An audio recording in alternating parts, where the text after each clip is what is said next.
Méditons avec la communauté des disciples du Christ vivant en ce mercredi 20 septembre 2023, 24e semaine du temps ordinaire, année liturgique A. Évangile de Jésus-Christ selon saint Luc au chapitre 7, versets 31 à 35. En ce temps-là, Jésus disait à la foule: « À qui donc vais-je comparer les gens de cette génération? À qui ressemblent-ils? Ils ressemblent à des gamins assis sur la place qui s'interpellent en disant: Nous avons joué de la flûte et vous n'avez pas dansé. Nous avons chanté des lamentations et vous n'avez pas pleuré. Jean le Baptiste est venu, en effet, il ne mange pas de pain, il ne boit pas de vin, et vous dites: c'est un possédé. Le Fils de l'homme est venu, il mange, il boit, et vous dites: voilà un glouton et un ivrogne, un ami des publicains et des pécheurs. Mais, par tous ces enfants, la sagesse de Dieu a été reconnue juste. » Acclamons la parole de Dieu. Méditation. Frères et sœurs dans le Seigneur, rendons grâce à notre Dieu, qui nous comble sans cesse des bienfaits de son amour et nous édifie par sa parole. Pour notre croissance spirituelle, le Christ Jésus met en évidence aujourd'hui deux attitudes qui font obstacle à la maturité dans notre foi: l'indifférence et la considération des circonstances selon nos propres perspectives. En prenant l'image des gamins qui ne dansent ni ne pleurent avec les autres, Jésus nous présente l'indifférence de certains enfants de Dieu face à les autres. Et en parlant de Saint Jean-Baptiste et lui-même, comment ils sont traités de possédés et de gloutons et ivrognes, il relève l'attitude de beaucoup envers les messagers de Dieu. Il y a des gens dans notre société qui ne se laissent émouvoir par rien. Qu'il y ait autour d'eux malheur ou bonheur, ils sont toujours indifférents et ne prennent part à rien. S'ils sont dans une communauté, ils ne participent jamais aux activités et ne contribuent pour rien. Peu importe qu'on leur fasse part d'une naissance, d'un mariage, d'un décès, d'un cas de maladie, etc., de marbre. À côté, il y a ceux qui trouvent à dire et critiquent chaque personne, chaque situation autour d'eux. Les membres du clergé sont l'une de leurs principales victimes. Dans nos églises, par exemple, beaucoup de fidèles n'apprécient jamais aucun prêtre à sa juste valeur.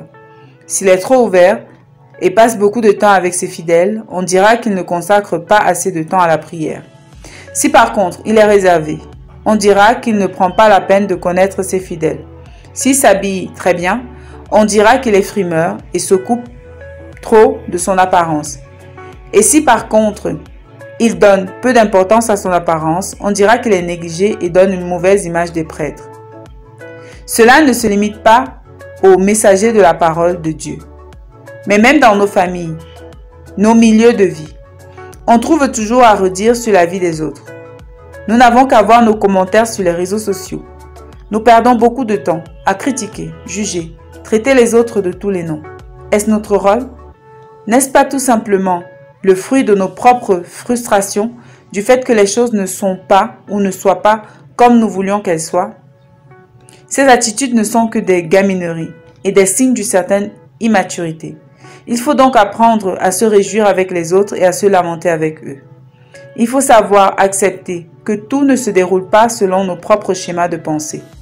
Beaucoup auraient voulu que le Christ soit un être hors du commun qui ne mange pas et ne s'assoit pas à côté de n'importe qui.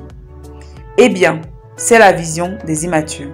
Dieu a jugé bon que son Fils soit plus proche de nous pour nous aider à être plus proche de lui. Un gamin, c'est une personne dont la réflexion n'est pas profonde et qui par conséquent s'attarde sur de petits détails apparents. Combien d'entre nous aujourd'hui se limitent au physique, à une parole, à l'origine sociale ou ethnique pour catégoriser les autres? Et ce faisant, on passe à côté de l'essentiel.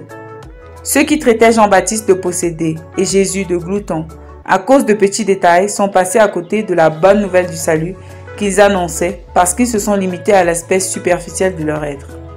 Le Seigneur nous appelle à sortir de nos gamineries pour être réellement enfants de Dieu, sages et réfléchis. C'est pourquoi Saint Paul dit qu'il est grand, le mystère de notre religion. Et par conséquent, si nous restons superficiels, il nous sera difficile, voire même impossible, de reconnaître la sagesse de Dieu. Alors évaluons notre attitude pour réellement entrer dans la maturité chrétienne. Lorsque nous nous trouvons face à une situation, est-ce que nous nous laissons émouvoir?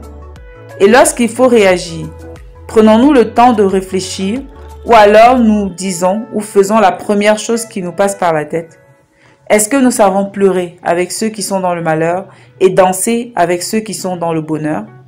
Ou sommes-nous de ceux qui disent que cela ne nous concerne pas? Prions. Seigneur Dieu de sagesse, donne-nous la sagesse qui vient de toi pour que nous sachions réfléchir et prendre la peine de comprendre chaque situation avant d'agir. Intercession. Nous prions pour toutes les personnes indifférentes aux problèmes de la société, afin que leur cœur de pierre soit changé en cœur de chair et qui contribuent à trouver des solutions pour le bien-être de tous. Sainte Vierge Marie, notre Mère, intercède pour nous. Exercice spirituel.